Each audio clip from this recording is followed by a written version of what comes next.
என் கை நிறைய காசு இருந்தும் தர்மம் செய்கிறதுக்கு என்னோட தாய் இல்லை. ஒரு மகனா என் தாய்க்கு செய்ய வேண்டிய கடமையை நான் விட்டுட்டேன். அடே ஏன் சுலைமான் நீ வேற, இனிமே இறந்தவங்களுக்காக நீ ஒண்ணுமே பண்ண முடியாது. Chapter close. இனிமே அவங்கவுங்க குளிக்க அவங்கவுங்க தான் தேடிக்கணும்.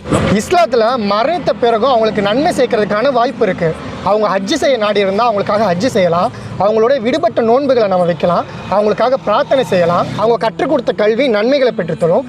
இறுதியாக அவங்க பேரால் நம்ம தர்மம் செய்யலாம். அப்போ எங்கள் அம்மா பேரில் நான் தர்மம் செஞ்சேன்னா அந்த தர்மத்தோட நன்மை எங்கள் அம்மாவுக்கு போகுமா? ஆனால் ஆமாம் சுலைமான், மரணித்தவர்களுக்காக நம்ம செய்யக்கூடிய நன்மையில் சதக்கத்துல் ஜாரியாவாக இருக்கிறதுக்கு ஒரு வாய்ப்பு இருக்குது. நம்ம திருச்சியில் டிஜிட்டல் தாவா சென்டர் மஸ்ஜிதோடு சேர்த்து கட்டுறோம். ஸோ இங்கே தொழக்கூடிய ஒவ்வொருத்தருடைய நன்மைகளும் ஒரு பங்கு மரணித்தவர்களுக்காக போகலாம். இன்னும் இங்கே இஸ்லாத்தை ஏற்றுக்கொள்ளுங்க. இங்கே நடக்கக்கூடிய ஒவ்வொரு நன்மைகளுக்கும் ஒரு பங்கு உங்கள் அம்மாக்காக போகலாம். ஸோ இந்த தாவா சென்டருக்கு இந்த ரமலான் மாதத்தில் நீ சதக்கா பண்ண. அல்ஹம்துலில்லாஹ், எங்கள் அம்மா பேரில் நான் ஒரு பங்கு சதக்கா பண்ணுறேன். لحد آخر يوم في عمري